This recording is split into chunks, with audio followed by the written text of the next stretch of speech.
Good evening, everyone. This is June 2024 for our Park District regular board meeting here in the Park District in Lake County, Illinois. We're welcoming everybody tonight. We have a small board, but we have a quorum for this evening. So I'll ask first to call the meeting, a roll call for our meeting for tonight. Commissioner Greenfield. Here. Commissioner Lane. Here. Commissioner Raymore. Here. Commissioner Reeder.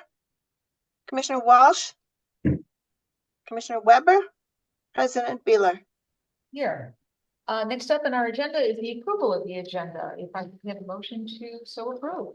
So moved. Second. And a roll call, please, Marcia. Commissioner Greenfield. Yes.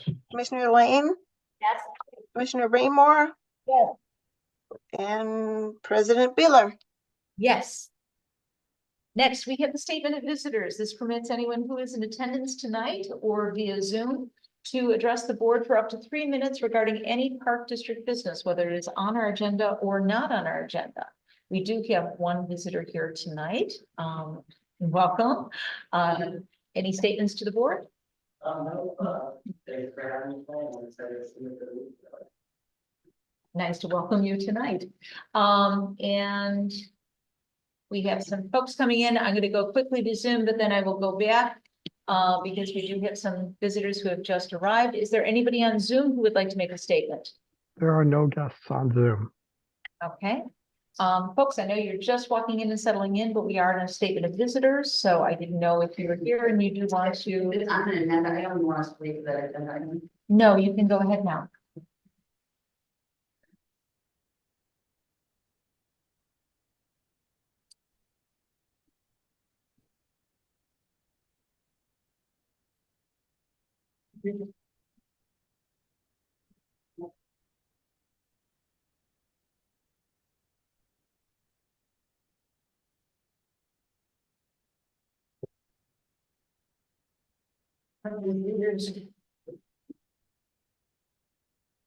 All right. I hope you're all doing well. Summer's going well. We now have 2 sound studies stated that it's very challenging to mitigate pickleball sound within 150 feet of courts. As you're aware, the Blair Park Sound Study puts the courts over 10 decibels beyond the anti-noise ordinance of both the village and the standards in the state. We hope you can see now with the science that although there are many racket sports, pickleball does indeed far exceed noise and stress on the brain compared to others. Last night, the paddle courts were open until 11. John, I don't know if you know that. I'll send you pictures for verification, but that's not why I'm here to comment tonight, nor is it the noise level of people laughing or cheering, or the noise of the pool, which has been stated in either Park District communication or stated comments in your meetings. We have never complained in the 14 years of being a neighbor about the sounds of joy coming over our fence or noises from the pool. What I am concerned about is the continued conversation about spending thousands of taxpayer dollars on continued pickleball play at the Blair courts and attempting to put sound mitigation on the courts. I've heard you talk about equipment options. John, you and I have had conversations that equipment management would be near impossible to enforce. No one wants to play with paddles that are not their own. You know, why would you set up courts in Lake Bluff that would enforce this? No one wants to play golf with rental clubs. No one wants to play paddle with equipment that's not their own. It's just not fun. You come here and you have to play with something that's not your own when they could go other places. There was a recent pickleball convention in Vegas early this month, and not one of the player exhibitions demonstrated sound reducing paddle because they were all focused on the quality of play and making better paddles for play as they try and make pickleball go to the Olympics, which it should be an Olympic sport if it's this popular. And so why would people come to play here where on Deer Path, beautiful courts, they could own their own rackets? Enforcing sound reducing equipment would also be near impossible. People play pickleball outside from March to November. This would need to be staffed by non-school age personnel, which would be very expensive, recurring costs of the Park District and taxpayers if done with fidelity. And of course, a 14-foot wall would be so expensive and have a large chance of not even working. We would expect that if there is any sound wall put into place, would be a source sound study again completed after it was constructed, and what if it doesn't work? Also, the line of sight from our bedroom windows would most likely require a much higher wall between our houses and the Pavliks. The eyesore of a wall is especially something, especially for our neighbors. And it's beyond anything that's built in Lake Bluff for a sport. So we hope you consider these realistic factors when moving forward with your discussions. And the conversation moves away from the extensive fight you all use taxpayer money to pay for legal and expert costs to fight for continued play at Blair that you know causes harm to people. We really don't understand it, and I think a lot of people in town don't understand it. Again, we are nice families fighting for having peace in our own homes like you all do. This has been long and stressful on all of us. Please give the pickleball players courts that they do not have to use subpar equipment or that are encased with huge walls, because there are other options. I think our players deserve better, and obviously the neighbors deserve better. Thank you. Thank you.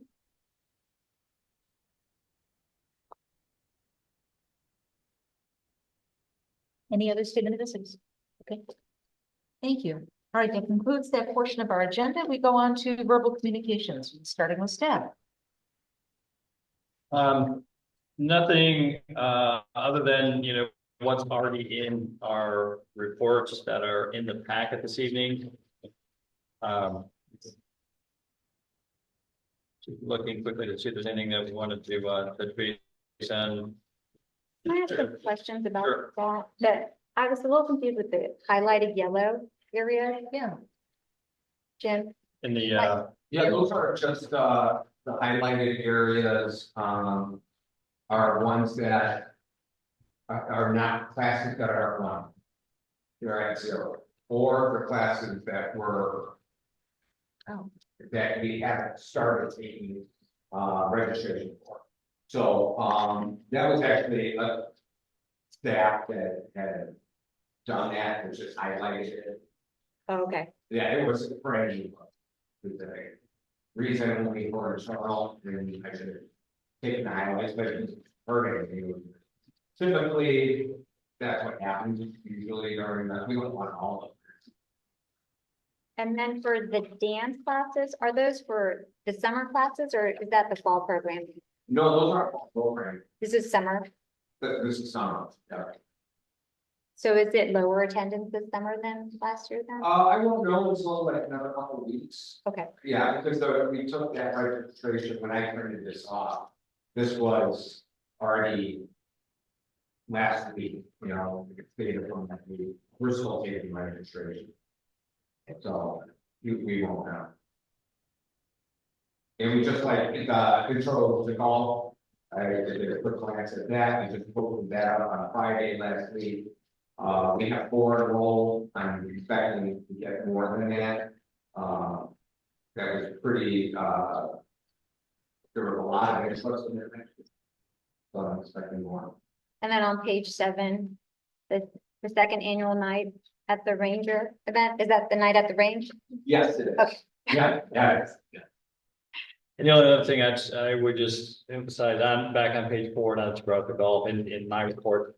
See that, about halfway down the page, we did receive another check from Golf Visions, so they are making a total of 8 payments of $6,250, the total 50,000. So we received our second installment for the year. Also received the rounds and the revenue, which you can see in the last sentence there of that paragraph.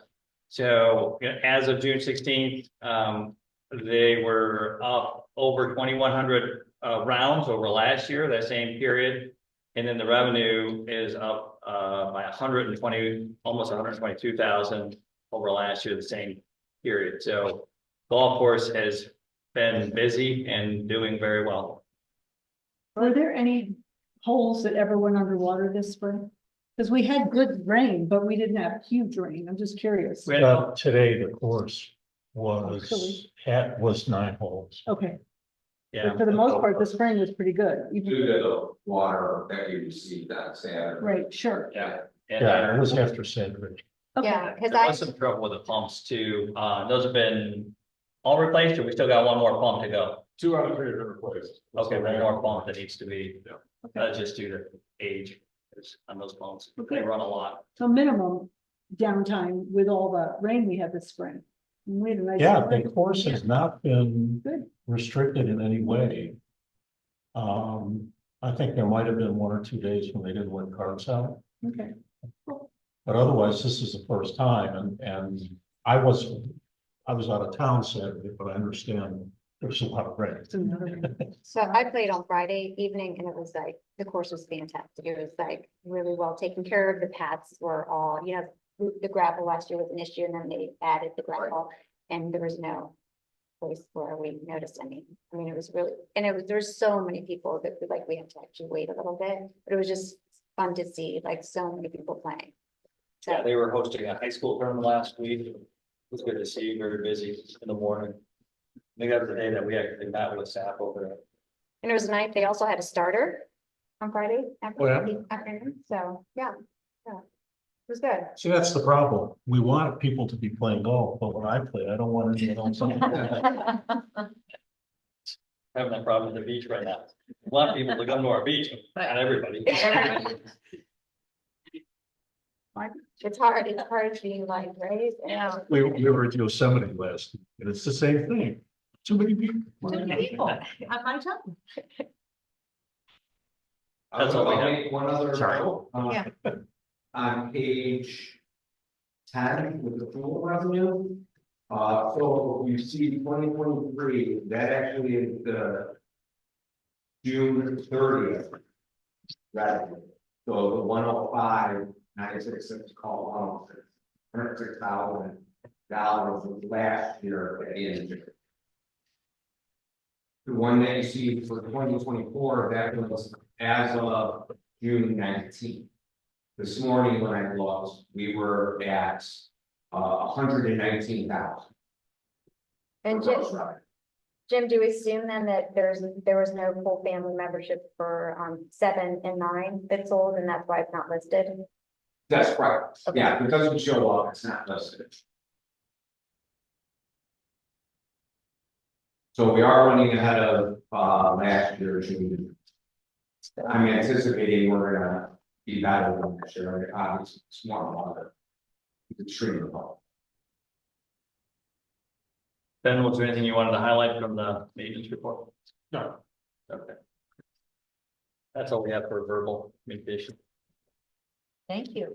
Attorney report, if any? If there's none. Finance Administration and Future Planning Committee, that would be Scott Cooper. Scott, I know Scott would like to schedule a meeting soon on the finance committee to talk about a few different things, so that will be coming soon. Okay. Parks and Beach Committee, I think everybody got the notice that Dog Beach is going to be closed tomorrow for some deconstruction. Of a not to be permanent structure that has been erected on Dog Beach or beyond that. Also, there will be another Parks and Beach meeting coming up soon. George Russell, one of the committee members, took it upon himself to look at the beach and possible sources of financing. So he submitted a report to John to review with staff. We'll be able to host a committee meeting soon to go over his thoughts and his proposals on it. We'll also need to, with Park and Beach, touch on some things that involve the beach, of course, that we'll talk about a little bit later with this correspondence. And then we'll also be talking about the Knollwood and the progress for that grant Oh, application. yes. Okay. Good. Facilities and Programs Committee. Same with facilities and programs. We're planning on doing a meeting for hopefully or early July. And then there's going to be an update on the pool this evening. Okay. Golf Committee. We haven't met as a committee since the last meeting. John, Jim, committee member Andrew Henkel and I met with the Illinois PGA people to finally get our dates for the classes. For the youth classes, and the first one is July 2nd. Yeah. So we're gonna have an introductory class, an intermediate class, and then later in September, we're gonna have the more advanced on the course class. So Jim has posted the promotion for that on the email blast, and let's see, get some people. Some young kids. And Night on the Range on July 19th. Okay. Did you want to mention the Godzilla as well? Oh, Oh, yes. good point. So it came up when we were concerned about the timing with the PGA. Jim brought up the fact that for the Night on the Range, we use this Godzilla, which is this large plastic monster that you get a golf ball to. Not an actual golf, modified golf.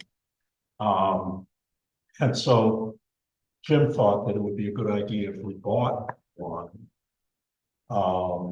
Because it can be used at other events other than the Night on the Range. There are other things going on, obviously, with the Park District, where Golfzilla would be a great attraction. And there was some money left in the golf fund with the Friends Foundation.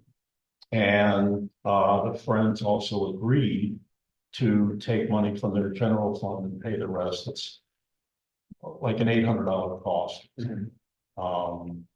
And in fact, the PGA is going to help us, and we might get a discount from that. I don't know, do we have an exact cost on that yet, or? No, the cost I had was 800 and we bought it, but Carrie Williams, my PTA, yeah, she thought she can get a discount on it. So I haven't heard back from her, but hopefully soon. Yeah, we'll check in with her maybe tomorrow. We'll try to make sure that it's ordered and see what the final price, because we sometimes have a lag in communication there, but we'll stay on top of it. Last year we borrowed the one from IPGA, but it was really beat up. We had trouble.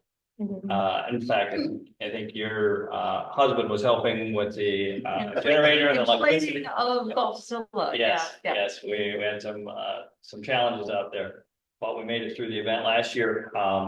So I think the suggestion of getting a new one is a good suggestion. Yeah. With the Friends paying for it, it's great.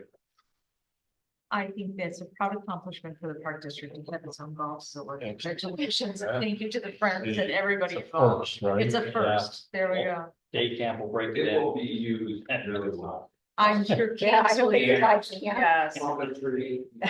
Yeah. Trunk or treat will be great.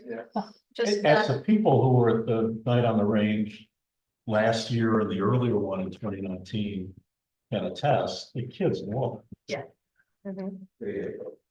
So, There's always like a huge line waiting to be played. I think it was the second most popular attraction, the first being the sand trap.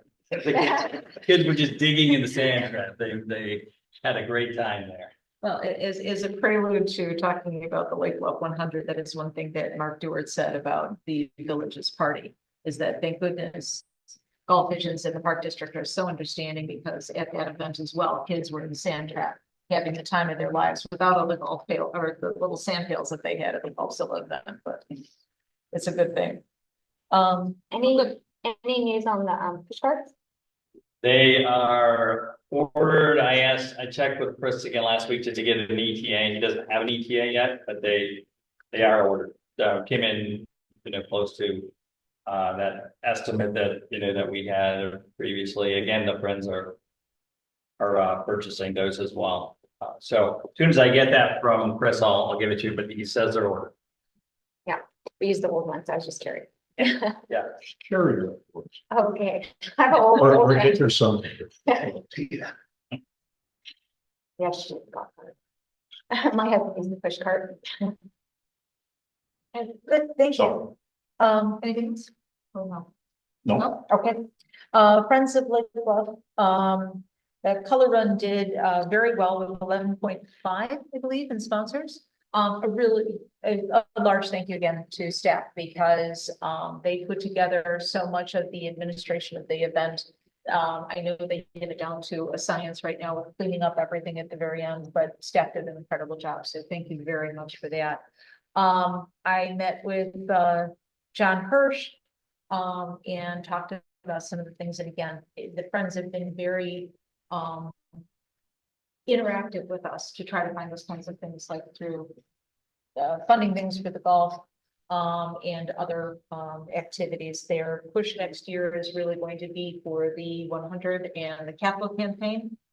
But we'll get some more conversation about that as we go through. Is there anything else further from friends or? No, that last meeting was just really focused on Pell Run. Okay. The jazz and jokes is being discussed at this point. There's no definitive date or whether that event will be able to be pulled off in time. The Bobo update. Okay. Couple things. We've been talking, the village put the Glen Bridge into the ravine, and they did a lot more tree removal than they had anticipated. Apparently, as they were lifting the bridge up, they couldn't get it in because of the trees. So they had to take more trees out. So it's all, most of it is on the village right away, not in the Park District property. But we are working with the village to make sure that they reforest it appropriately. So we've been working with them on that.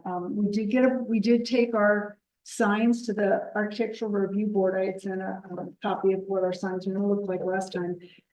They were approved, and so one of our agenda items for the parks will be the signage. The Park District is the last entity the only entity that hasn't yet approved the signs, so that we can get a building permit to move forward with it. So we'll be doing that as soon as school starts in September. So as long as we have enough time to get a permit to get that made, we'll be good to go. And those were all approved. And Lobola, thanks you for letting us use your space up on the hill. Then the new container is, Yes, We they're do. all. Our new container, then we had to put gravel in, and then we had to buy ramps, so it's a process. But we're pretty much there, and so thank you very much for letting Lobola use that space. And for funding. Yes, Yeah. yes, With yes, all of you these our did. partners. yes, Yeah. thank you very much, and that was very, very much appreciated, so you helped make that happen quickly. And it was, and then we still are on for July for the rebuild of the Carolyn Getz walkway. Good. Okay. well, thank you, Sue, also for helping, especially with this process with the ravine. I know there was a lot of damage, and just tree removal. Now, just sent another picture today of a tree that was down over the weekend from the storm. It's laying in the creek bed right now, but appreciate you getting involved, because I know they were talking about a couple of trees that aren't native to ravines, that they might have just tried to replant there. That would have been as good a fit. So yeah, appreciate your assistance, and hopefully they get the right mix of grassy plugs. I mean, I guess they are consulting with Cliff, it sounds like. So. They are. In fact, I saw Cliff on Friday, and he did note that he was brought into it after I sent that email. And he was out there again today. So he's actually directing the truck, and they've changed how they're grading it, because they had the slope so steep it was not gonna last. So that's the big concern. Once you have bare soil and the erosion. So what they did on Friday, I think, really helped protect it from the rain on Saturday. So that's good. Good, man. Good. Thank you. Commissioners' comments. Okay, President's report. I will just say really quickly that a lot of the things that I did over the last couple of weeks will dovetail into what we're going to go into. So I'll comment at that time. Consent agenda.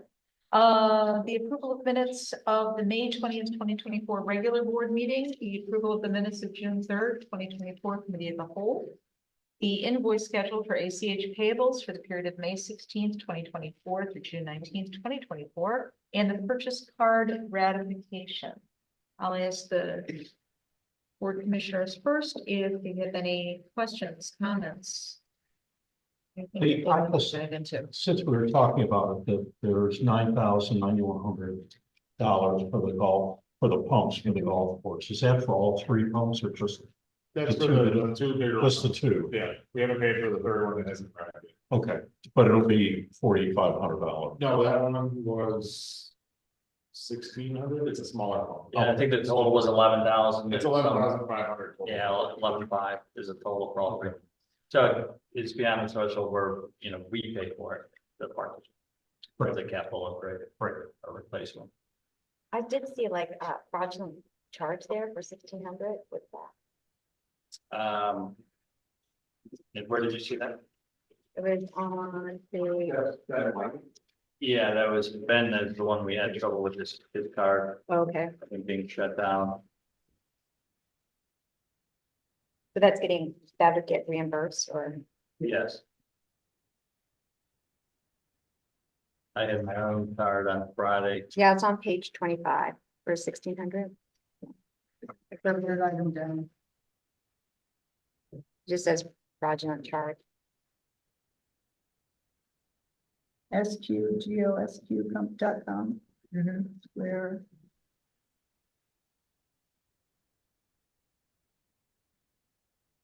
Yeah, we'll have to, well, I'll follow up. I'm making it to check on that tomorrow. I think our, bookkeeper was working with Ben, so we'll follow, make sure that that's, we're reimbursed for that, or it's reversed, the charge. And I was saying I had one of my own card on Friday, so debit card that they tried to make 2 fraudulent charges at a Bed Bath and Beyond with my card.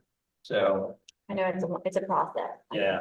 so You just have to stay on top of like, I Anything will check else on that. on the items under the consent agenda? I guess my other question was the stormwater fee, is that one time, is that No, that's No. really, the quarterly? yeah. Is that And- the discounted rate? Is this? It is when so it wasn't as discounted as we thought, so we started with a super high number, we went to half of that, much lower number. And then we settled somewhere in the middle between the two, as to what actually the village is billing us for the stormwater. I can run a report so we can share how much that is, how much more it is we're paying now than in the past. That would be great.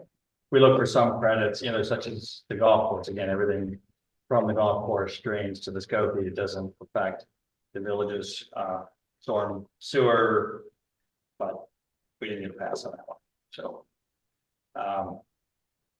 Yeah, we did get some credits, we got some discounts, but it wasn't as much as we thought we were gonna initially receive. We didn't get credit for the golf course. That was, but yeah, no, And that's the purpose of the golf course. but it was within the village boundary and then going by. What is it? Space acre. Yeah, it's Yeah. acreage, yeah.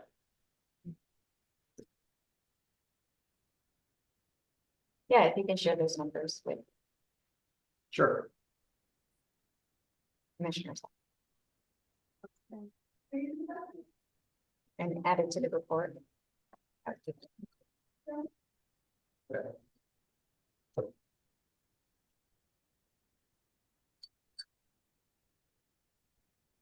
Anything further on the consent agenda? Would I have a motion, please, to approve the consent agenda with all 4 items as mentioned? So moved. Second, And roll call, please, Marcia. Commissioner Greenfield, Yes. Commissioner Lane, yes, Commissioner Raymore, yes, President Beeler. Yes. Next on our agenda is the month to date and year to date financial report in summary form. So let's start on page 26 of your packet. Report and some charts that are prepared by our interim finance person, Rich Hoffman. Continue to have a savings in our personnel line item, and overall we're doing well as on our revenue and expenditures for the budget at this point. when do we start the new finance? So they'll be on site tomorrow. Yeah, so we've been working on the transition. So far to this point, it's all been Zoom or Teams meeting, but tomorrow's the actual first day when they're gonna be here on site. So that's gonna be very helpful. And we have the capital expenditures, our trailing budget is the ramp for the paddle pub is still in the planning stages on page 30. It's in the capital budget, and it was in for this year. And that is one that would be, covered by the, SRA EA funds. Okay. That's a separate, levy. Unfortunately, that would be 100% covered by those, that SRA levy. Okay. We are still trying to finalize, there's a ramp there now, it doesn't meet the guidelines, so we're just trying to finalize when, when do we absolutely have to do that? We need to do it this year, is there something we could push off and do a different project? Again, those are different funds that we can't use for every other project. Why were the expenses in May 100,000 above budget? And where's that from?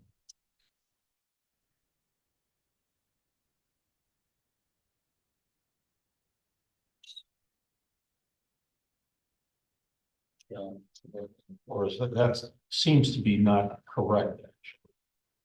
When you go down to page 29, the chart shows actual. Well, that's year to date on 29, but the monthly, it says $100,000 over budget. Yeah, one of the big ones is the contractual services that we've spent. And that was, so our HR was all contractual starting in late December through, I think, into April. And so that was until our full-time HR person was hired. And then the interim finance person is also going under contractual. So that was another one that's falling in that area that we're. So again, we have savings on the staffing side from the budget because we didn't have people in those positions, but we're spending the money on the contractual side.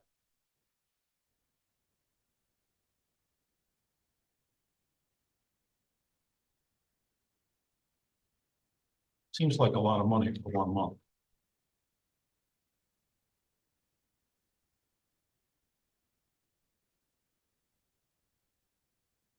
Well, I'll make a note to double check that and get back to you. I understand why we went to this kind of presentation for the budget. But we had talked to Wolf about doing it differently before, and it was never done. I think it's great to have the bar charts, but I'd really like to see the numbers. Yeah, we've had different commissioners that have liked the dashboards when Josh was doing dashboards, and then the charts, or don't like the charts. So I think maybe we work with the finance to get a recommendation on a fresh look. And again, we're bringing a lot of our naming in right now and the size of the firm, and they work with a lot of agencies, a lot of the park districts who probably can make some recommendations in this area and some more useful information, or it would be helpful because we're running ahead of budget on expenses for the year by $125,000, but yet we were 100,000 over for just 1 month. And I'd like to see those numbers. Yeah, I'll take a closer look at that and send you some additional information. I'll send that to all of the board members. So for you to take a look into that.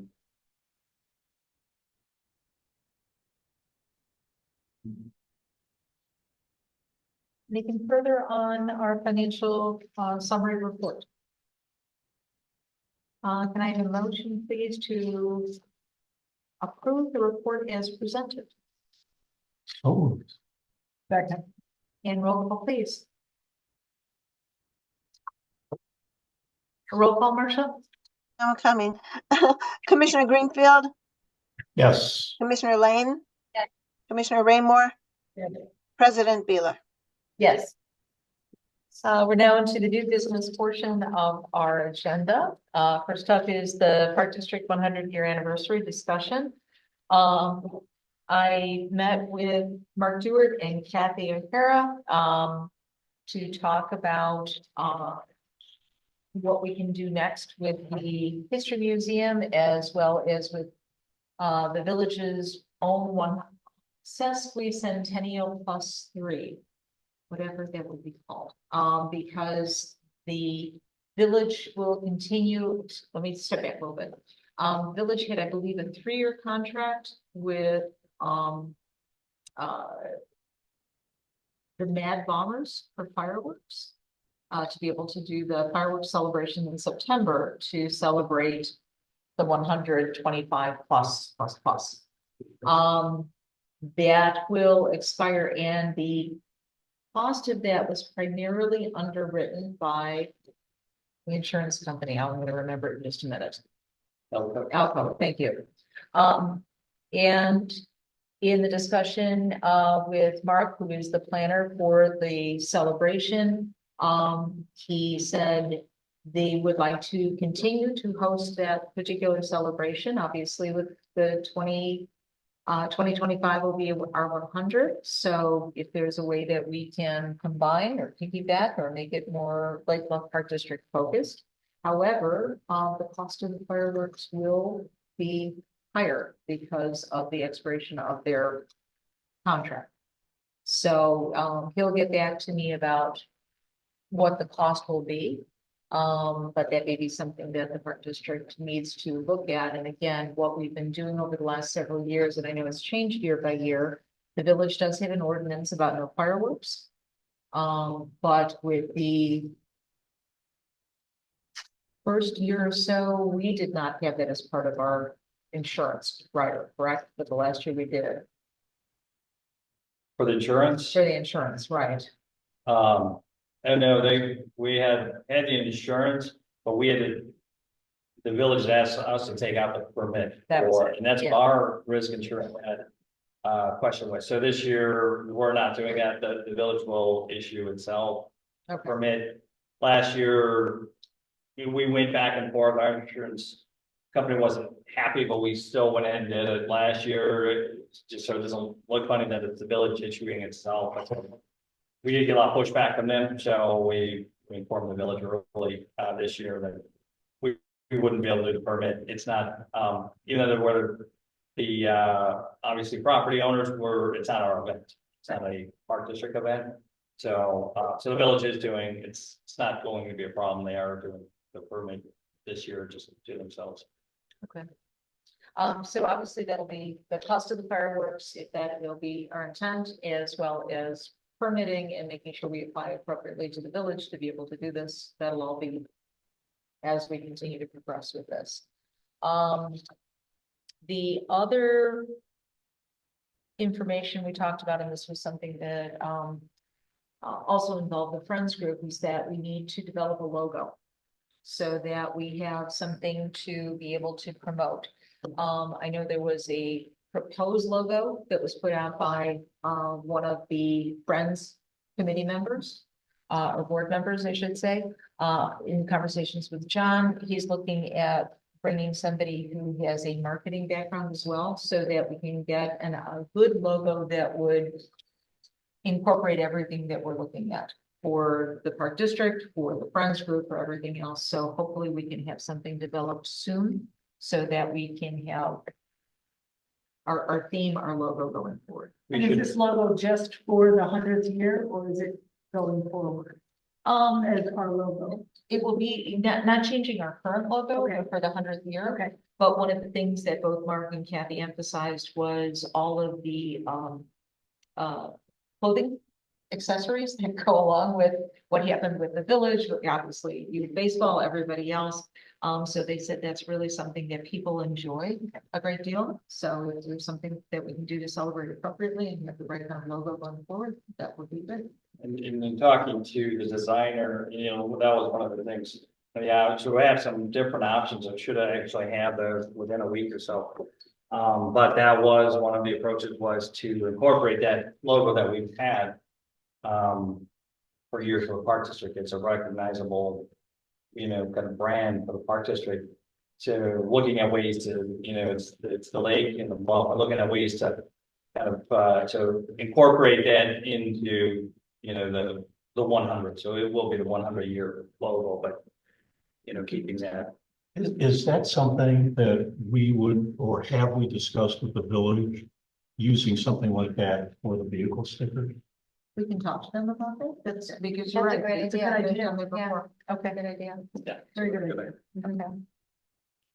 And the last thing with this part of the discussion is we would look to host a meeting with all of our partners, our community partners, including the library, the school board, garden club, Lagola, everybody who's out there, because they have been such supportive partners for us throughout this year. We've talked about certain things we do want to highlight, the ravine, the beach, and so forth.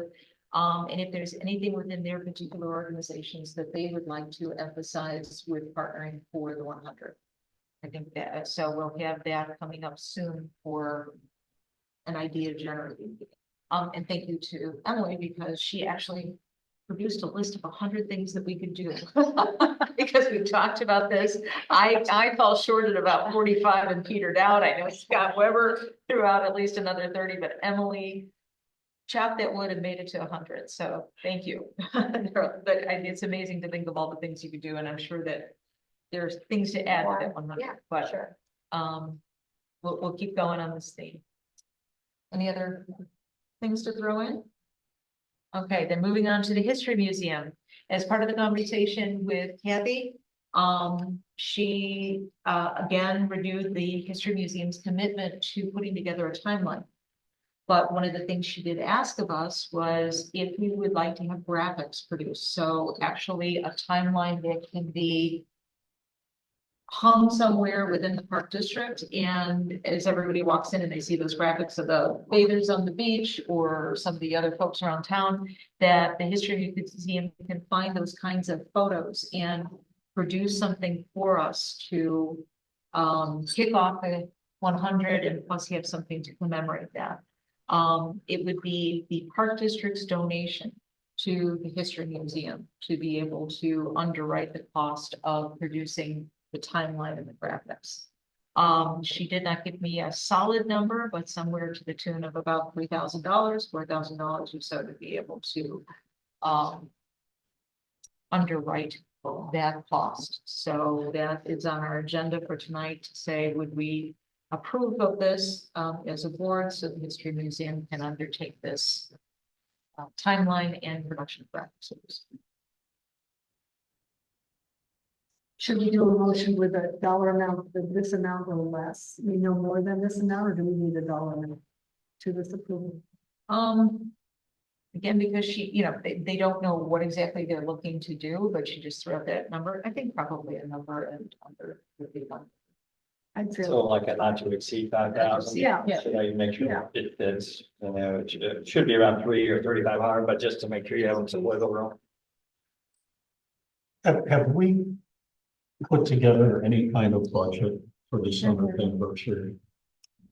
Yeah, we're still working on, that's part of the planning, is putting together a budget. we have our first expense right here. Because in looking at what the village did for their celebration, and interesting because of the way that ran, they were looking for corporate sponsors. I don't think this is something we have to do, especially because the Friends will be looking at doing their own capital campaign. So we don't want to tap the same folks for funding. And again, I think in developing how we want to look at this to celebrate and to what extent we want to go to, that's going to have to then refine where we go budget wise. We know fireworks right now in the party. Yes. we don't know what cost yet, and we don't know who's gonna be generously underwriting that. The fireworks is about $1,000 a minute, so we can keep it short. Or, we can do 20. Don't explain. That was about a 20-minute firework display. It was wonderful. The Mad Bombers, I guess, are very, very well known. But again, Mark was very receptive in working with the same sponsor. If they were willing to do so again, because they feel that it's such a good thing for the community. Now, but when we talk about a budget, is that something that's gonna come out of the fundraising from the Friends?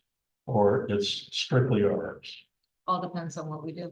I can't pigeonhole what it's gonna be, because I know the Friends will want to do something. I know that other community groups will want to do something.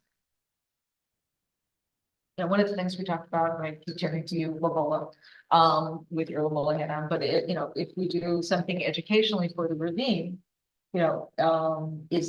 do we have to underwrite the cost of the speaker? What do we need to do with flyers or something like that? How do we partner with Lobola, and how could that best be put together if that is one of the events that we do? So is that going to come from the Friends? Is it going to come from our district? Is Lobola going to underwrite some of the costs because they have an educational budget or something? This is all still in as we plan things. So is this the meeting we're gonna have with the partners? So that's all this then? Yeah. Do we have a date for this meeting? I think I tentatively chose a date, but I get to confirm that with Jim and Jonathan. You did, And I think in July. And I think it conflicts with the PCCDA next meeting. Oh. Did I say July 17th or 19th? The 19th is a Friday. It's a Friday, must be Then it's 17th. 17th, Yeah. that's the public hearing that. Right.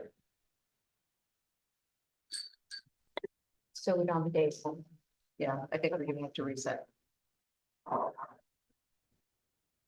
I would frankly, before we approve anything for the History Museum, and I don't know how long it takes them to get this done. Mhm. But I'd really like to see an overall budget. I'd like to see us come back and say, okay, we have to pony up the money for the celebration, and what are we comfortable spending for that celebration? And then look at, what are the important things for us to have? Now, maybe the History Museum, I'm not saying it's not, or we shouldn't. Mhm. But I just don't think we should, 5,000 here, 6,000 there, 8,000. You lose control Mhm. over the spending. If we don't have some understanding, what's the limit, what's the budget, and where is that money gonna go? I agree with that. I do too, although I do, we haven't really talked about a timeline, but I think that would be a really important piece of this, to have a timeline. So, if we need our anchors, to me, that would be one of them, but we haven't really decided. Okay. Okay, and the reason why I see a timeline to be important is that, and it would be more of. The way that it was phrased was more of a donation to the History Museum. But that would first off give us that overall perspective of all the things that have happened, and perhaps would dovetail more information. And the fact that it would be an art installation, whatever's going to be there for the museum for display would then eventually be an installation here for the park district as a permanent, piece of art or history. I think it's an important history piece for us. I mean, Yeah. really, it's like the pictures up there, but to have it on the wall and have it in our history. I've never seen that for the park district. Sure, it's would cost a lot more than that to put that together. You have, all the volunteer hours that are going into that aren't, being billed. So this is. That's just paying for the paper and the color and Right, ink. I mean, it's materials. amazing. When you What said the cost free, I'm is. like, really? Yeah. I'm not saying it's not a great idea. Yeah, no, and I'm I, just- yeah, Let's get a budget in place and let's see where our money has to go and how much money has to go. Because we just can't, every great idea, jump at and say, fine, we'll spend it. I didn't just money for the fireworks, so I purposely made sure that it's something that's gonna be in the future. But if we could do this then, because what I'd like to do is. If we do we have to take it to a vote tonight? Because it is on for approval. if we could table it for tonight and then bring this up again when we have a budget Yeah. or more of a budget idea as to Yeah, what table. would be on Park District's plate versus other entities. Yeah. We did that? Okay. All right, so let's go ahead and do that. And I'll also talk to you, Shabby, too, and see if I can get Should we want to officially have a motion to? a motion to table. And a Okay, second and then a vote. got it. So can I have a motion then to table our vote for the History Museum, time? So moved. Second, And roll call, please. Commissioner Greenfield, Yes. Commissioner Lane, yes, Commissioner Raymore, Yes. Yes. President Beeler. Yes. Next on our agenda is the Lake Bluff Yacht Club agreement with a discussion. So we don't have the agreement in the packet tonight. The current agreement with the Yacht Club expires at the end of December of this year. And so it will be up for renewal. We spoke with the Yacht Club back in May. They were interested in renewing it much sooner. Their major concern at the time was the wording in it is regarding the sail class and the fact that we use the Yacht Club's boats. And the Yacht Club wasn't covered. If something were to happen, Park District is, and if they were to come back on the Park District, but the Yacht Club wasn't. So as a workaround, we've added a COI, certificate of insurance, rider covering the Yacht Club, as part of our programs, if something's gonna happen to the boat, with our insurance, coverage levels. So that worked. They were happy to receive that. So we will, over the coming months, we will be working on updating that and bringing you an updated agreement or MOU with the Yacht Club. We obviously with the attorney's review. And I just also wanted to mention it tonight to see if there's any other concerns that the commissioners might have that they want us to address or take a look at in that agreement before as we work on it.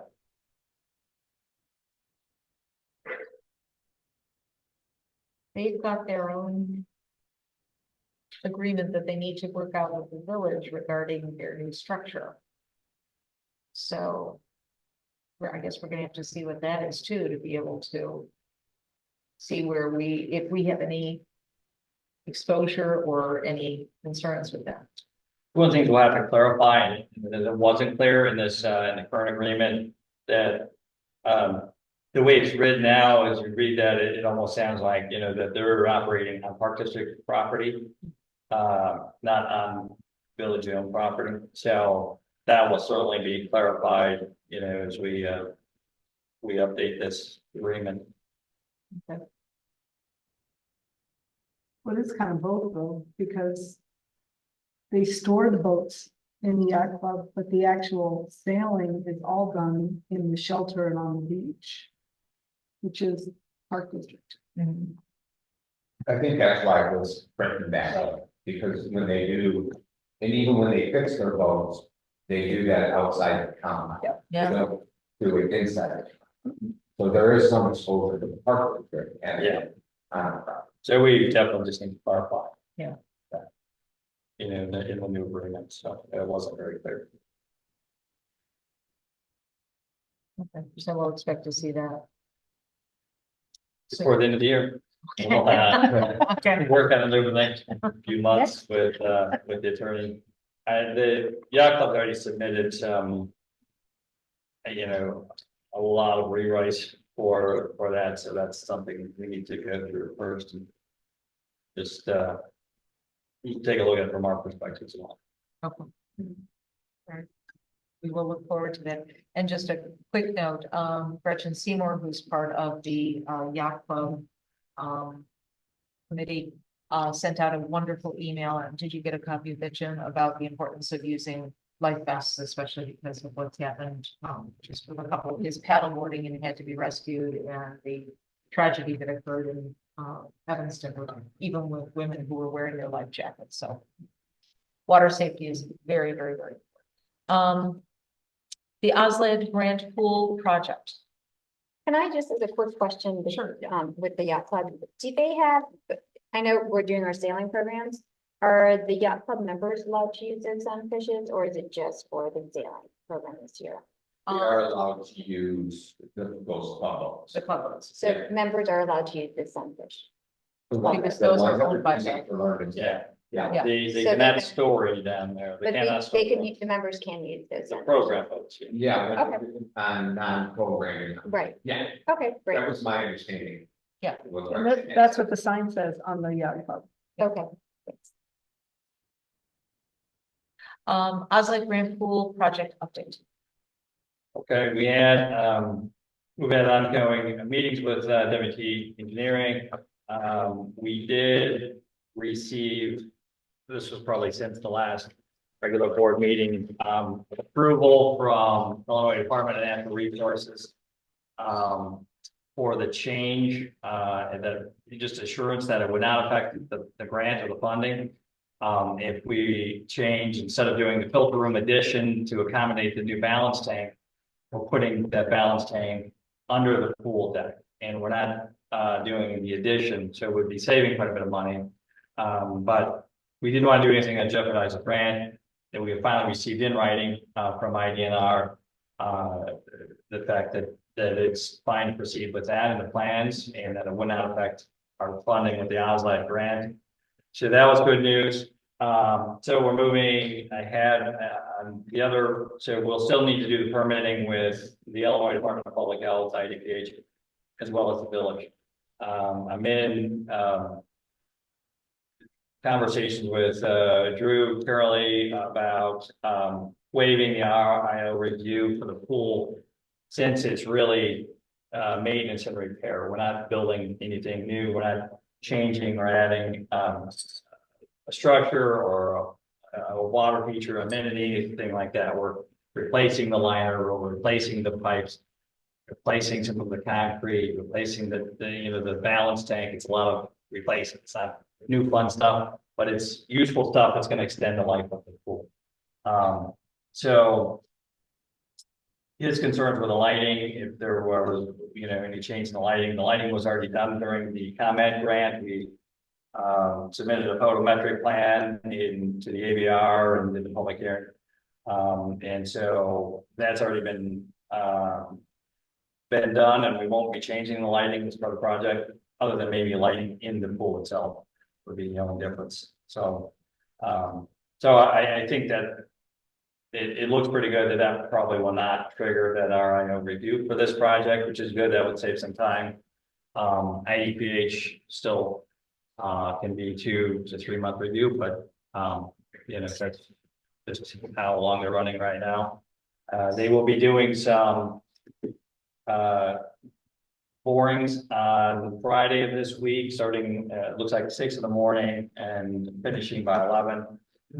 So they'll be bringing a truck out on the deck and doing these borings through the concrete. There's four locations on the deck, where they'll be boring through the concrete, and another one outside.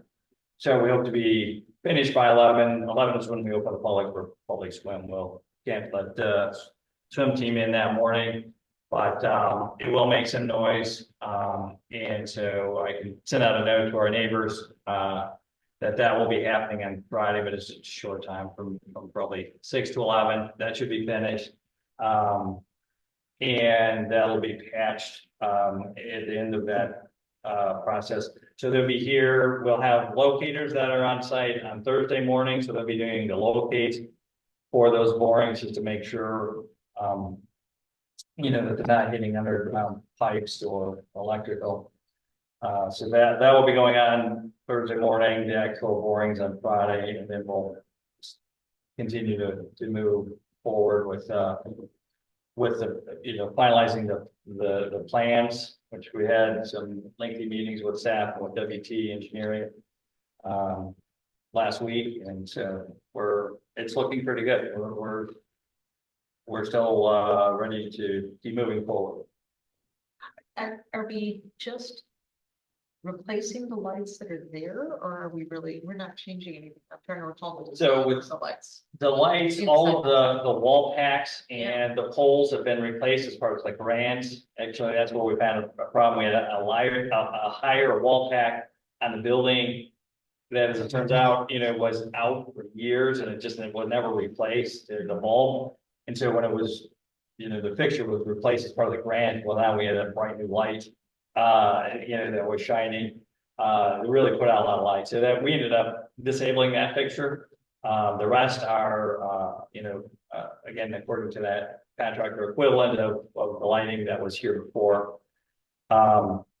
And so the only new lights would be in the pool itself. Right. And so you may recall, we lost a number of those light fixtures, and some of the niches were deteriorating. That's where they attach. And so those would be, as those failed over the years, it'd be covered over when a new liner is put in or repaired. So we're working on, and that's limited some of our programming that we can do in the evening because of the fact that it does get dark, especially in the deep end of the pool. So we're looking to remedy that, depending on the core cost of that. That may be upwards of $40,000 or $50,000 to bring back all the lights. And of course, now it's LED lighting. It's not the type that we're in there. So that would be updated, but it's going to be costly. Just looking at that, like maybe Aldrich can help with that. Or- They've offered to help with lighting. So we can, Yeah, revisit that. yes, yeah, that's a good point. We He's have on the front. the Albert. There's somebody on the front, so has a connection.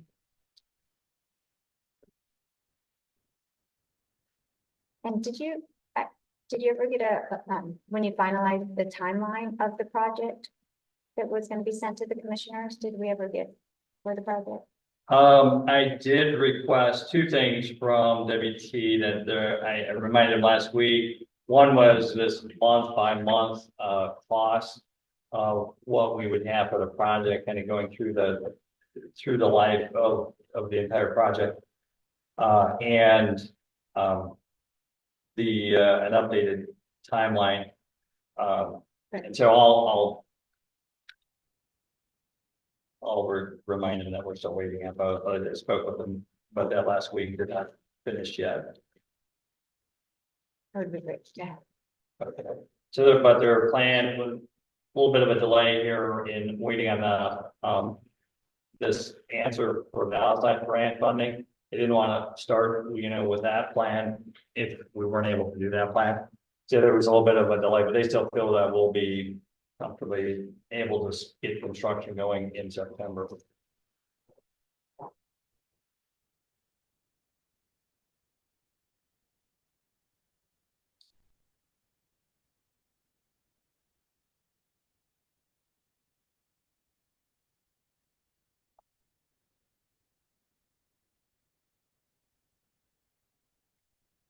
Any other question? Or the pool? No, that's very exciting about that being approved. Yeah, that's very good news. Yeah. And that's a value engineering option for us. That's going to could save $75,000 on the project by not doing that addition and putting this tank underground. So I think it's just going to be a win for the park district. I think it's a good direction. Maybe we can get more concrete. That was discussed with WT. Yes. Good. And then into the pool project financing. So that is something that I know that Commissioner Greenfield has been interested in updating our 10-year. 10 years. We're at trouble with a 10-year forecast. We're certainly not gonna do 100, but a 10-year forecast. And we had kind of an outdated Excel sheet with 40+ tabs and tie everything from that and all of our a lot of different areas. It's been worked on by several staff. So we're working with Lauterbach now, our contractor. It's kind of a separate project, so they're focusing on that. We had a really good discussion about it last week. They already seem to have pretty good understanding of it, and they're working on an update. And then what we need to do, and this is one of the things that Commissioner Weber was talking about having our finance committee meeting, talk about of course, the pool financing would be one of the things that we discussed there. I think getting this 10-year, kind of more accurately updated, then we're using that to, that information and work with our bond counselor, Piper Sandler, to do some updated options and a recommendation on how much do we finance and how much do we pay for out of pocket on this project. What are those financing options? So I think we'll have that 10-year forecast soon, very soon. Again, they're going to be on the site tomorrow, and we'll be working on that as among other things. And then we'll work with Piper Sandler to get some updated presentation from them with Brett Nor, and then we'll schedule a finance committee meeting.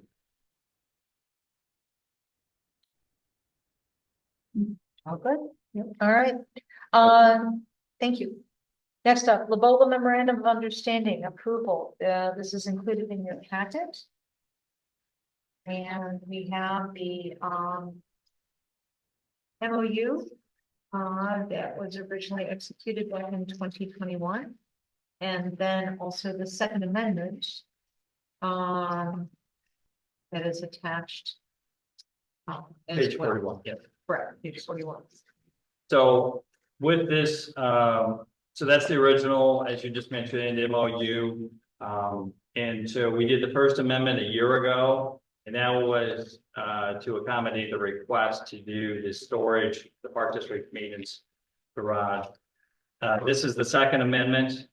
We're addressing that, which is to say they're mostly moving out, but you know, they'll be keeping some chemicals in there, and then we'd allow the ATV to be kept inside during the winter months. So this is really going to be helpful for maintenance, you know, to have some space back in the already pretty tight garage. But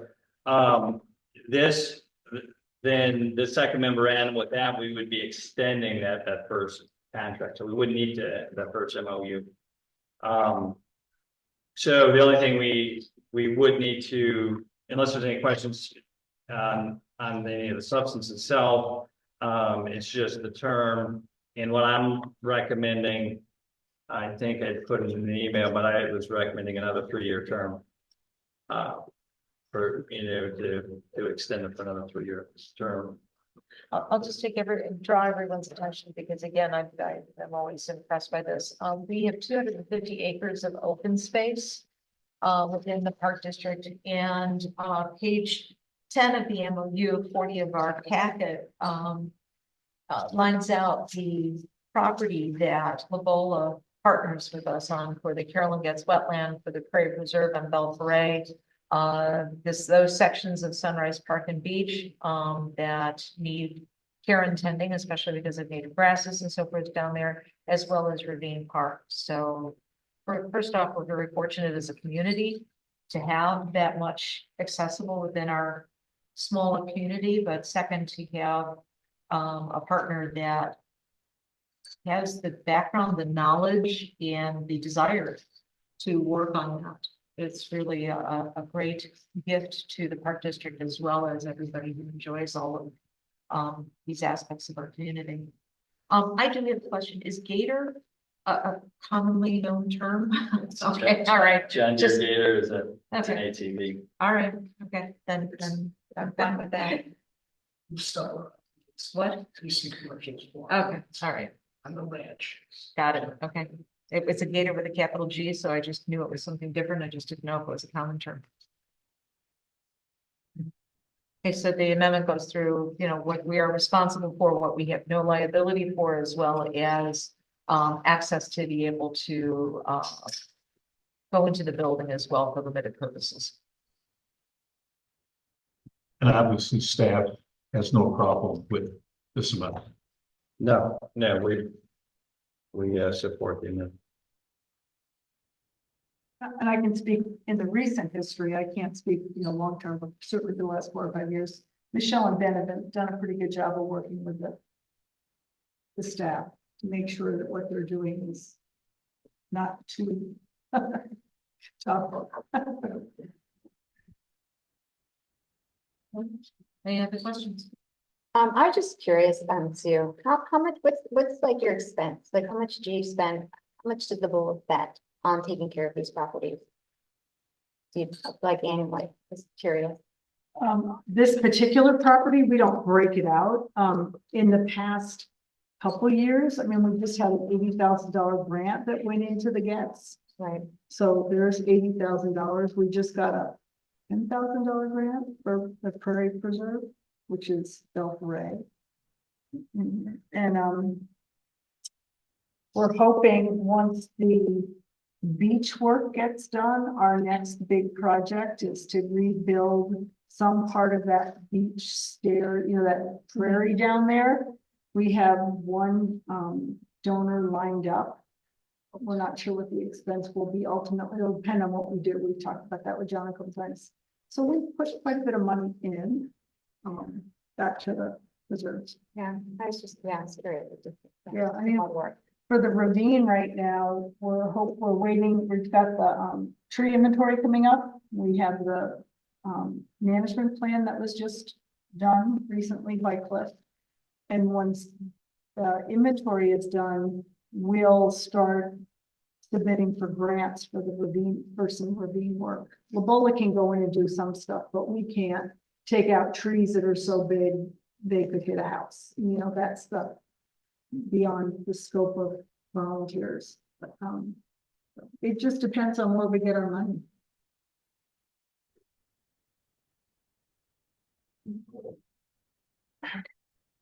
So, just want to make sure I have the wording correct, but, may I give a motion then please to approve the Second Amendment? I wanted to read it properly. Thank you, Jeff. The Second Amendment to the Memorandum of Understanding between the Lake Bluff Park District and the Lake Bluff Open Lands Association. So moved. Second, And Marcia, if I could have a roll call, please. Commissioner Greenfield, yes. Commissioner Lane, Commissioner Raymore, Yes. President Beeler. Yes. All right, next up on our agenda is a pickleball RIO review. Just a quick capsule update. We do have 2 applications in front of the village for RIO zoning for Blair Park as well as for Artesian Park for pickleball and as well as sound mitigation at those locations. We had a sound study prepared by Bob Unitek, and the village has now prepared and submitted their second sound study. Their first one was a few weeks ago for Blair. The second one just came out for Artesian Park. Before the Blair Park sound study was produced, there was a preliminary letter from Steve Thunder from their sound study expert, who stated that the sounds at Blair would be in violation of the village ordinance. And so with the village's stop letter that was issued right before Memorial Day weekend, we made the decision to follow that stop letter and to stop all pickleball play at Blair Park. Since that time, with the board's input and with staff looking at this as well, all pickleball play has been stopped at Blair. Pickleball nets have been removed, and it is only tennis nets that are up and tennis play that is permitted at that location. Artesian, there are temporary nets and play continues there until 7 o'clock at night. With the second part of the village's sound study that has come out and looking at Artesian, and let me kind of take this back a little bit.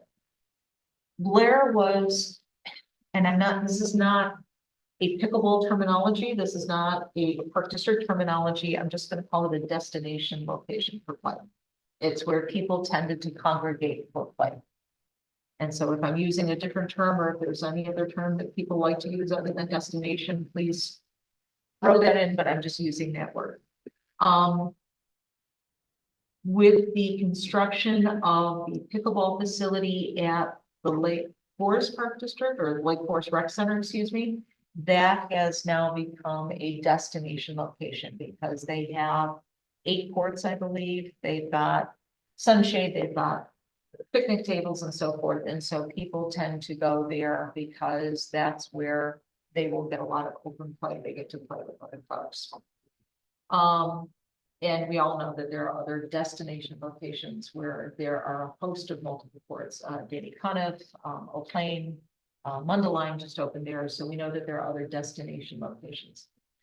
So kind of going back as to looking at where we are now, the next PCZBA meeting will be July 17th for the continued hearing on the RIO applications. And John, as our executive director, Drew Irvin, as the village administrator, have been having conversations as to what would be the best way to problem solve offering pickleball for the park district, being able to provide this for our community residents, as well as keeping in compliance with village ordinances and really problem solving for where this play should take place.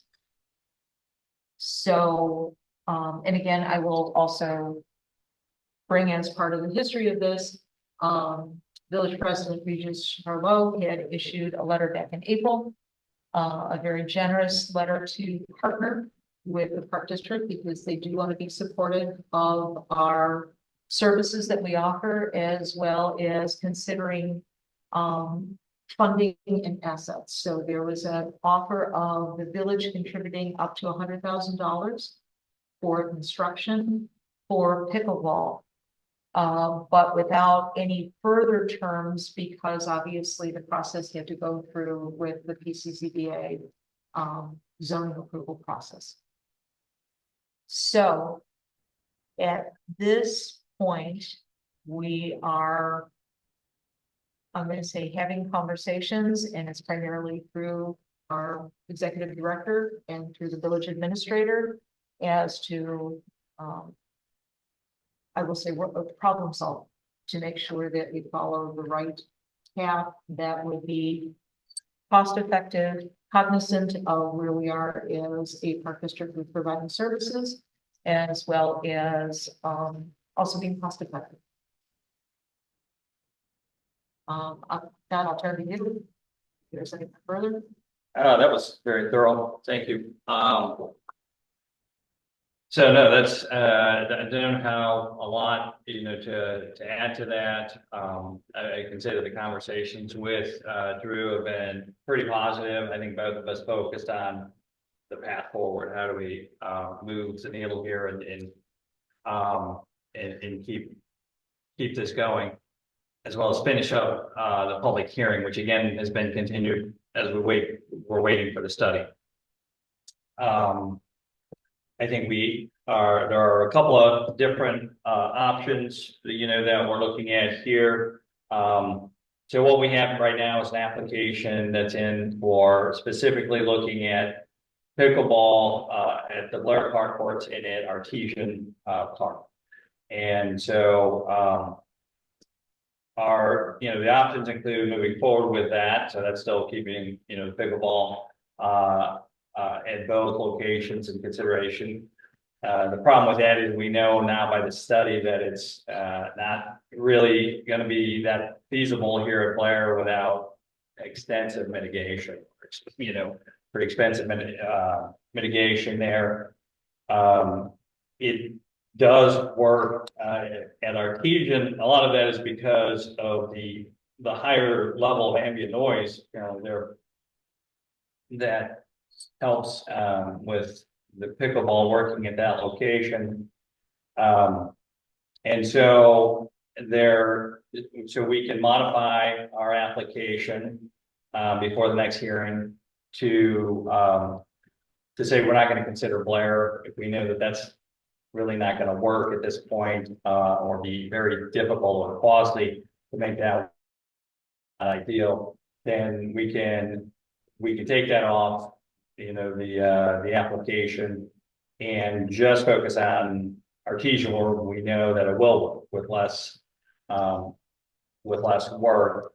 In looking at that, and talking again to Drew about the funding, it seems like we need to make those courts permanent with some fencing. So again, it's putting 4 courts and the 2 tennis courts that are the furthest west. So we still have 3 tennis courts and at that location, and we would have 2 tennis courts here at Blair Park.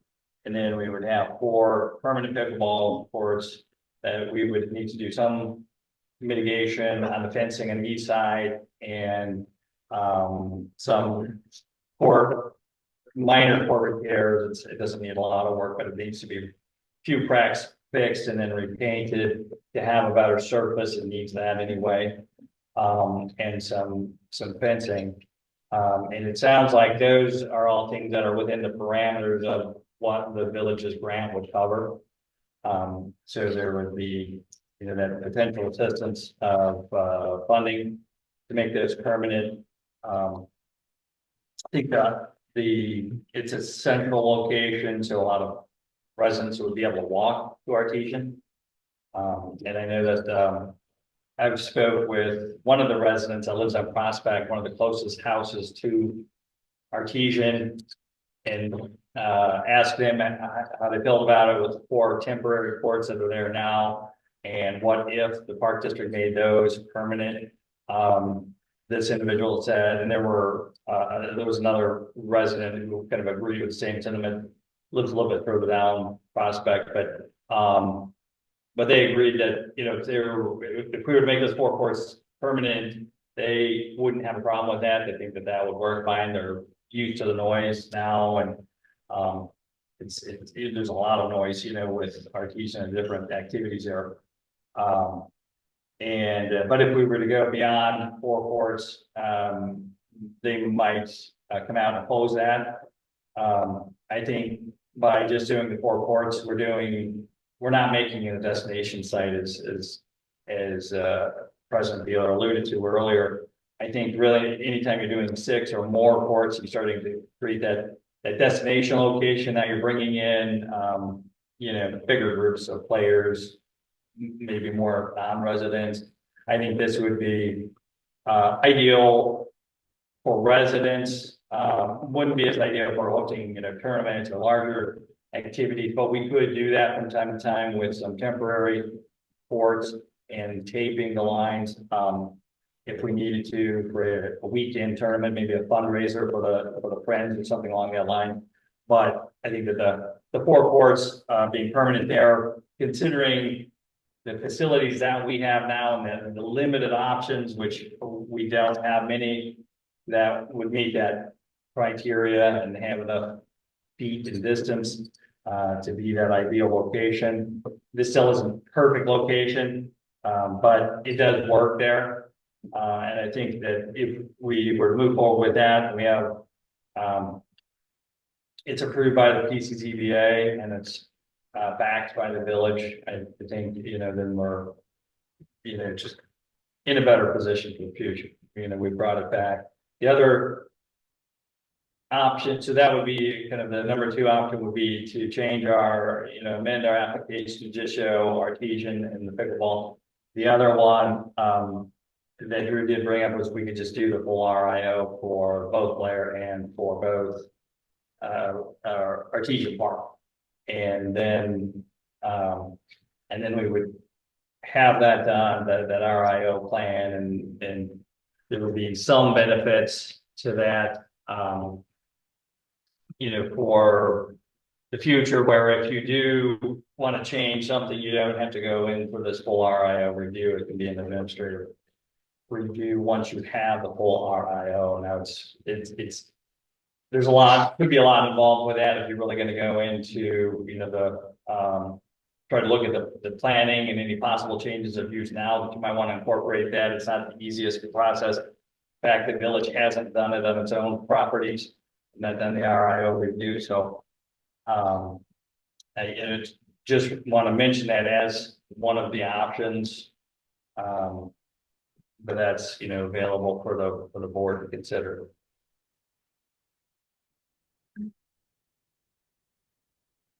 Any questions from anyone? No? Okay. So, our timing is short because right now John is going to work with Drew to find out if we were to amend our applications to the village, what time frame that would have to be submitted because of the July 17th. I think more than anything, we need to have a resolution sooner rather than later. It would be better for us as a park district as well as best for the community to have this issue to know what direction we're going. So we will find this out, what our next step will be, the timing with this. We have 2 more board meetings, while COW and a regular board meeting before the PCZBA, but the timing is very short between one and the other. So the sooner we can find this out, the better. So the options would either be the reel for one site, Blair, or both sites. Is there an advantage to doing? Did I get that wrong? Well, right now we have, okay, the applications we have are for Blair and for Artesian for pickleball with mitigation.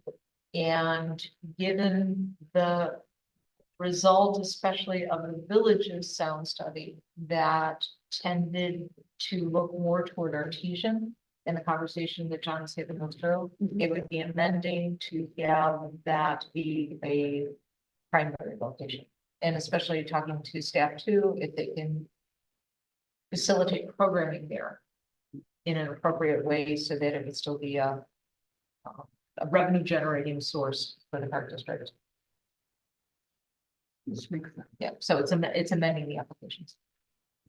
And then what we would do with the Blair Park courts is just to repaint those for tennis only. It's a little bit confusing right now. We've taped it for tennis on the west court, but that would be painted.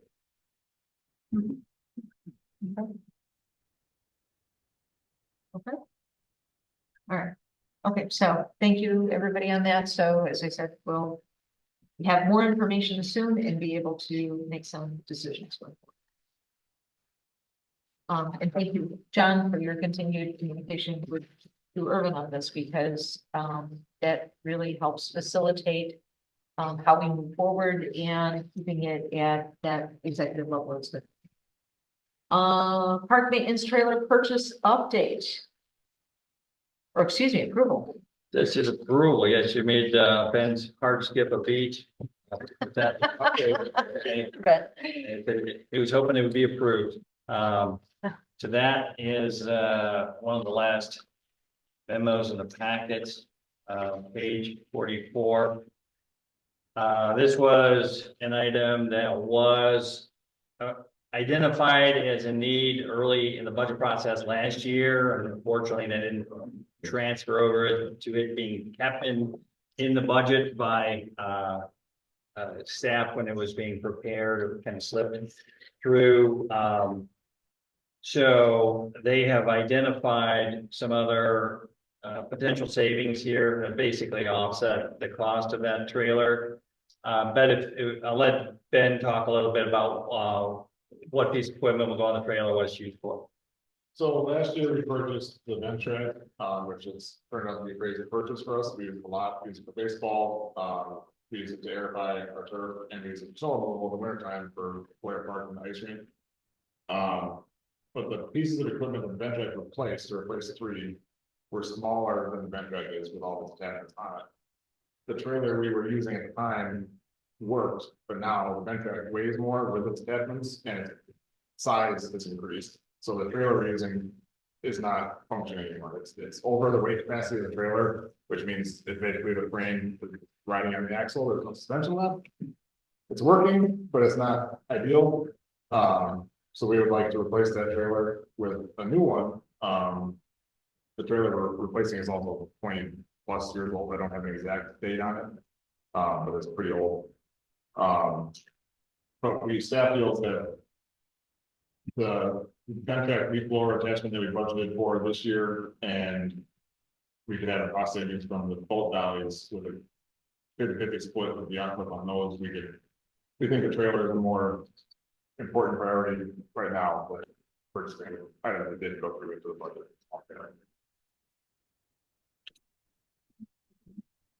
This is not a gator. This is This would call the gator. Which is what you can't really go on. Yeah. Oh, my goodness. You know, and it's so, you know, we've all know the term of planned obsolescence, but boy, when you make a proposal to get something new and you already say it's gonna not be here 15 years from now. You gotta factor that in as to how long it's gonna be with us and when it's gonna leave us. And somehow still they have an afterlife somewhere, right? Yeah, It gets sold somewhere. So, and thank you for putting in the additional information as well about, you know, the other, the leaf blower and the, rescue boat dollars, which we're gonna share with the yacht club, so that's good. Any questions of Ben? Laura? Okay, we've got the invoice attached for this. All good. Then I have a motion, please, to approve a new trailer in the amount of $4,700. So moved. Second, And a roll call, please. Commissioner Greenfield, yes. Commissioner Lane. Yes. Commissioner Raymore. Yes. President Beeler. Yes. Next on our agenda are the written communications. We have a packet that came along with that, and I think some of these. First off, thank you for opening up this email so that we can have these kind of communications come this way. So this has been a great addition for the Park District. I think we all got copies when these community comments came in. Yes, they go to all of the commissioners, as well as myself. Yeah, which I think is really terrific. Second is, Nikki and John and Jim and, Scott Plum and I had a good discussion about this. And this is, something that will need to go to the Parks and Beach Committee as well. But it sounds like it's Nikki phrased it very nicely to say that if 2 people are writing in, there's probably 15 people besides every 2 that are making these complaints, but they're not putting them in writing. So we will address these both through staff as well as through committee. I'd just like to make, Jim, one of the things about the last week committee is, I know last year we talked about in the morning when the guards come on, that the first thing to do is sweep the beach. So that'll be a question I have, that, you don't have to answer it now, but No, it'd be more than. yeah. Yeah, because we had a discussion today, with, Director Bueller, Mark Montgomery, and myself. And I reminded, Mark Montgomery, reminded staff, are they doing the 9 o'clock when they get there right up, it's supposed to be a little before, to have that extra 15 minutes and help check everybody who's residents and check everybody who's non-resident. You send the non-residents back up and they have to pay them their week and their. So that was good stuff. Yeah, just a reminder. So one of the things then, there's a third correspondence that's in the updated packet. Didn't come into the correspondence line, came in as an email to me. That's one of our neighbors from Sunrise. Who actually lives on Sunrise Avenue. Having trouble with parking. So we've in meeting with staff this morning and looking at some of these concerns.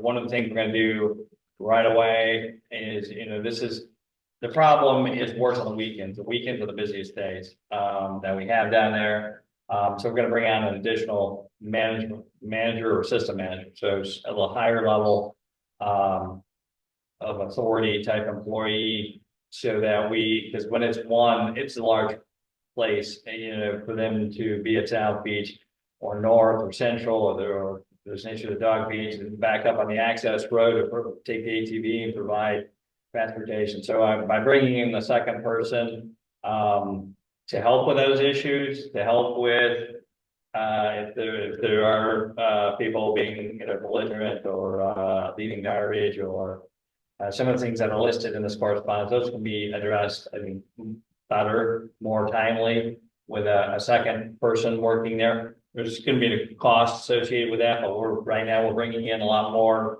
daily revenue from non-residents, so I think that will help offset that. And then we will, I think need to take a look at some longer term, options with the Parks and Beach Committee. For down there, but I think this would be a fairly immediate help that would, start working on addressing the situation. I think part of our, again, it's a good problem, but the beach is great. And then it appeared on some of these sites as this, hidden gem, secret beach, which is not so secret. The one site it was listed on, there were 400 shares with other people, from that site. So, it's gained some popularity, which is a double-edged sword.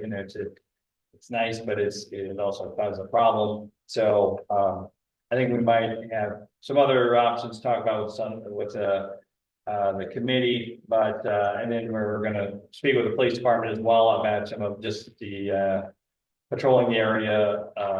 On the week, especially on the weekends when the parking seems to be a bigger problem, and just enforcing those parking limitations that are out there now. I think it's interesting. I'm looking at the numbers on non-residents using the beach. And in 2019, before COVID, it was 1,700. Last year was 4,300. 2 years ago in 21, it was 2,200. So it's a big increase. Last year already was 22 was already higher, 3,400. But it clearly is, a big increase from not that many years ago. One of the things just along that, and I don't mean to interrupt you. Oh, no. We're hearing that there's a beach at the Waukegan Park District that's currently closed, and that could be pushing more people in our direction without having access to a beach that they, might be close to home typically. And I don't know, so staff, Mark was going to reach out to Waukegan, was going to check on that to see if that's accurate and how long that beach is closed or when it will reopen.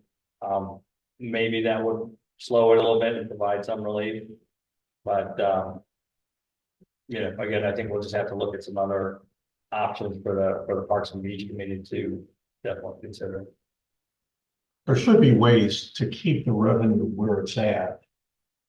I mean, raising prices, for example, or having some kind of purchase of a season beach pass, in a sense, but still having to pay a daily pass for non-residents. So like when we go here, we get our beach pass, we just get a beach pass. They would have, before they could buy a daily pass, if it's legal, because I know there are legal issues. You can charge differential rates to non-residents. So, those residents who really wanted to use the beach, the non-residents who really wanted to use the beach would have to pay whatever, $25 to get a card, and then still pay the entrance on a daily basis. We could, keep the revenue fairly common, Sure. but drop the number of people visiting the beach. We're, if you look at Lake Forest, we're on the low side, charging 15, they are charging 25. Again, I think that's something we need to bring back to Parks and Beach Committee with some staff recommendations. I think Something, yeah. And then the Parks and Beach Committee will make a recommendation to the board to consider. And that will definitely be one of the things we look at. But the forest has the advantage of not having a separate park district, so it's $25 to get onto the beach, but you also cannot park within a mile of the beach. You have to have a city resident sticker in order to be able to park near there, so that those are several. I think it's. $1,000. You're not a resident. At least 900 for. They figure out where to park there. What? That the kids figure out. where They to figure park. out where to park. The parents units, but Yeah. As I was looking at these letters, it also seems to me that if we have non-residents come here and give their name and address to take a picture, Mhm. then they're likely not to act as negatively towards the beach. You know, it's like we know who you are, kind of thing. And I just throw it out for consideration Also, I had the thought of like by the committee. not taking cash and just credit cards so that you have accountability on the documentation of a credit card too. And then the kids, because it's mostly kids that are down there taking the money.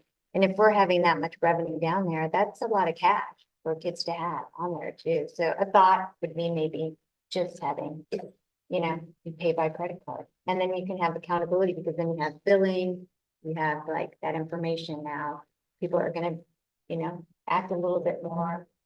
Right, something with a More more accountable. identifiable. Not to discourage, to discourage the wrong people. And not to discourage the right, and that's not a Well, good people, term for that. well, no, it's just people who are not gonna respect our beach. Right, There's different ways, there's different solutions. yeah, Yeah, the credit card thing, we talked about that before, and it's a great thought. We have to work out some things because the Wi-Fi on there, we do, it goes in and out quite often. So it's just gotta be, maybe there's other tools or other resources that we could, I agree with that, I was sharing with our reviewer. Maybe we don't take large bills anymore. A lot of businesses don't do that. There's just a lot of things that I think we could bring up to the Parks and Beach Committee and try to work out those issues. That was one of the items mentioned in here was this, they've heard that there's, $100 counterfeit bills. Yeah. I don't know who they're hearing it from. It's not staff. I've talked to staff. Nobody's aware of this happening, one time this year. Matter of fact, we had like a $2,000 deposit for one day over the weekend. That was both pool and beach. And there were 4 $100 bills, all of that. It's mostly smaller bills. So I don't think that actually is a problem that's affecting us right now. But it is interesting, Dot, in trying to get away from cash. The other things they've done in the past is also is making a deposit during the day they're collecting on cash, so they're not holding on to that and making a drop. But again, these are some good topics that I think need to be looked at and talked about with the Parks and Beach Committee. I think it's a great idea that to have a buddy down there, an assistant manager helping out. So that's Yeah. great solution, guys. I think that's good. Yeah, and then I think that the security was instructed, they're supposed to, the night security to walk with the manager with a deposit just to make sure they're, getting to the vehicle safely. Good, okay, that's community comments and correspondence. And since Nikki is not attending tonight, I need somebody to lead us into the executive session. I was gonna say, we can't do it. Scott came all this way. Meeting interrupted. Because we don't have Nikki Walsh attendance tonight. What do we say? You just read Okay, what's under executive session. so I make a motion.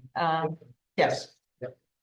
So I move to go into executive session for discussion of meetings lawfully closed under the Open Meetings Act, whether for purposes of approval by the district of the minutes or semi-annual review of the minutes as mandated by section 2.06 or 5 ILCS 120/2/C21.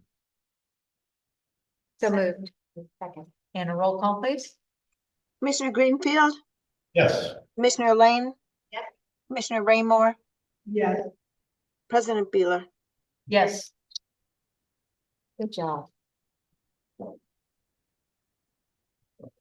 Okay, it's 8:24. We have concluded the executive session. We have concluded that the need for confidentiality pursuant to statute still exists regarding the minutes. So no resolution, with the, end of our executive session. Yeah. Last item on our agenda is simply to adjourn our meeting for this evening. So, question, please. So moved. Second. And voice vote, please, on this. Aye. All in favor? Aye. Thank you. We conclude our June 24th, 2024 meeting.